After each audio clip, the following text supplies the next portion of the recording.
Bonjour à toutes et à tous, soyez les bienvenus à l'intérieur du pavillon LCL pour le maillot jaune des entrepreneurs. Et quel maillot jaune aujourd'hui avec monsieur Jean-Baptiste Oneil. Vous êtes président, directeur général du Soulor 1925. Bonjour à vous. Bonjour. Merci de votre présence. Et à côté de vous, Michel Zanata, qu'on ne présente plus, mais que je vais quand même présenter avec délice, directeur réseau du Grand Sud-Ouest LCL. Bonjour Michel, merci de votre présence à tous les deux. On va évoquer votre entreprise. On en a un peu parlé, mais on va continuer à le faire. On va d'abord découvrir le clip qui vous est réservé et on se retrouve juste après. Bienvenue à l'atelier Le Soulor 1925 à Naï, dans les Pyrénées, à quelques kilomètres du col du Soulor.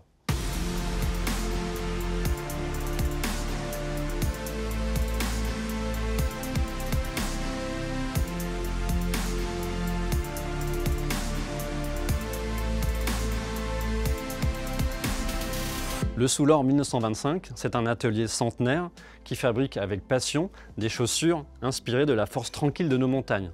Nos chaussures sont montées à la main selon une technique qu'on appelle le cousu norvégien qui permet à nos clients d'avoir les pieds toujours au sec et des chaussures qui sont confortables, robustes et réparables. Nous leur offrons également des services de personnalisation. Nous fabriquons à l'année environ 3000 paires de chaussures et nous sommes une équipe d'une quinzaine de collaborateurs.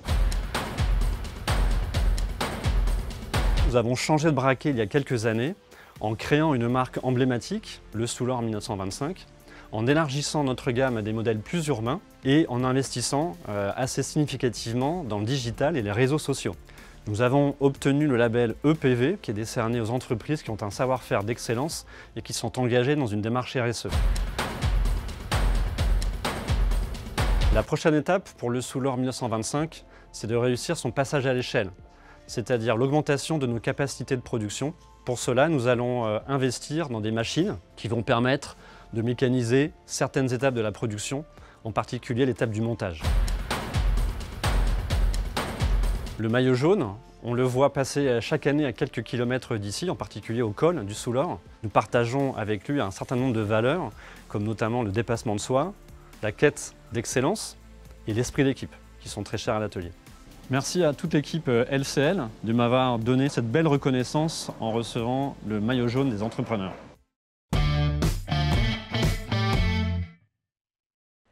Monsieur Ney, vous parlez de monter à la main, entre guillemets.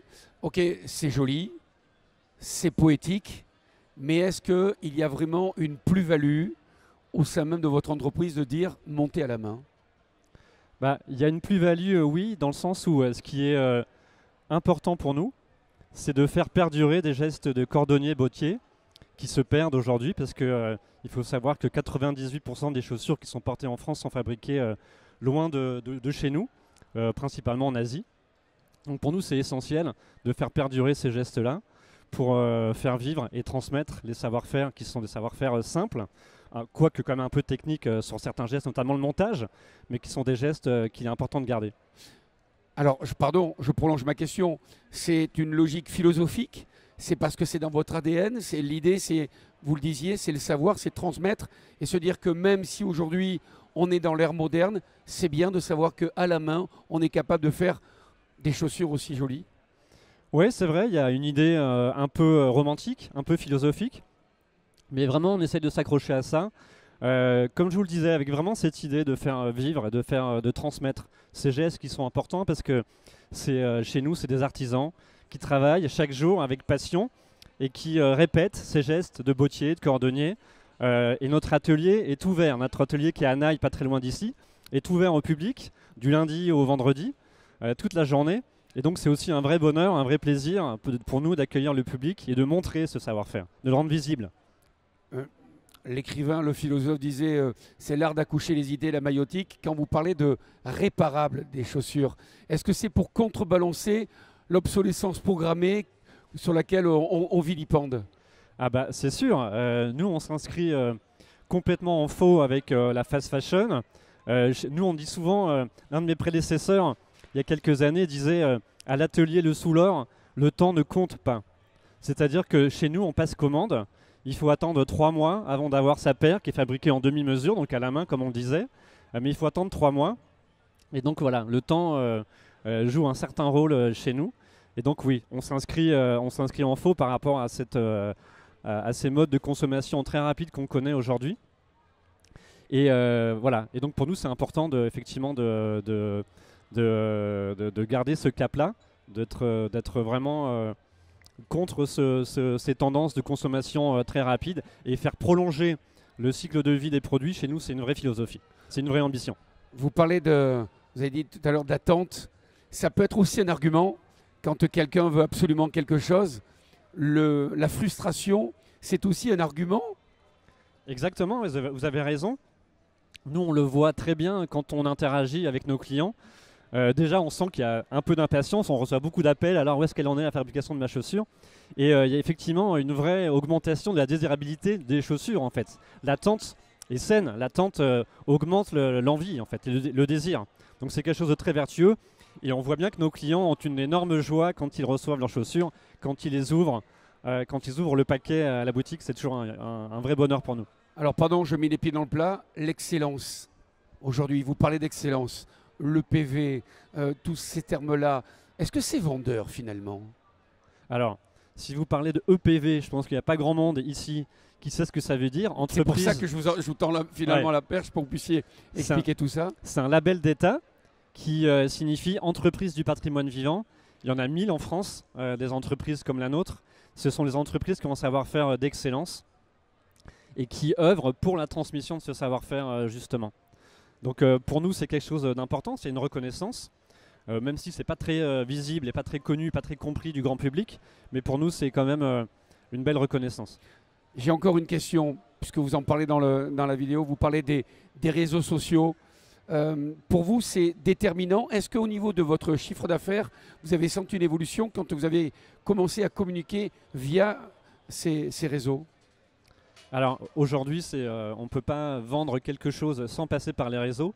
Donc pour nous, c'était effectivement une étape très importante, une étape critique. Alors certes, on fabrique des chaussures de façon traditionnelle, etc. Mais en revanche, il faut être moderne, et il faut être digital, et il faut passer par tous les canaux qui fonctionnent aujourd'hui. Et effectivement, les réseaux sont quelque chose qui sont aujourd'hui déterminants.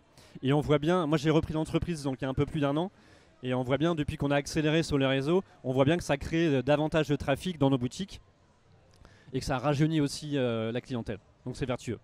Michel, un mot, quand même au nom de LCL, un mot sur cette banque qui accompagne des entreprises qui peuvent être des mastodontes, mais aussi des entreprises où justement on prend le temps. C'est important. C'est très important. Alors vous savez que LCL est partenaire du Tour de France depuis plus de 40 ans, partenaire du maillot jaune. Mais également, cette année, on a lancé ce qu'on a appelé le Tour de France de l'énergie d'entreprendre. C'était l'opportunité pour nous, pour tous nos collaborateurs, d'aller au contact. Et on a rencontré plus de 10 000 entrepreneurs dans toute la France, de façon à mieux appréhender leurs besoins, leurs attentes, leurs difficultés parfois, et se mettre en situation d'apporter encore davantage d'expertise et de savoir-faire pour mieux les accompagner, pour mieux les servir.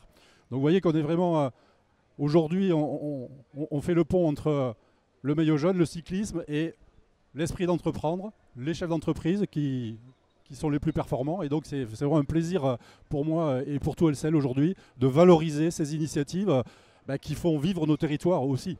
Alors vous allez voir que pour valoriser ce moment et notre présence, on a Pierre Rolland qui est avec nous, qui a le plaisir de venir avec un maillot estampillé du Soulor. Un mot Pierre, toi qui as tant gagné, là on a encore un exemple de réussite.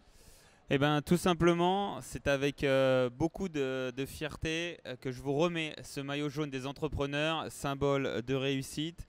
J'espère qu'il prendra une place importante dans vos locaux. Toutes mes félicitations. Voilà, il est à vous. Je ne sais pas où vous allez le mettre, mais on est persuadé qu'il sera lui aussi bien encadré. Oui, il aura une belle place dans le showroom de l'atelier. On va vous laisser faire quelques photos pour immortaliser ce moment. Merci messieurs d'avoir passé quelques instants avec nous. C'était le maillot jaune des entrepreneurs LCL. Bonne journée à tous.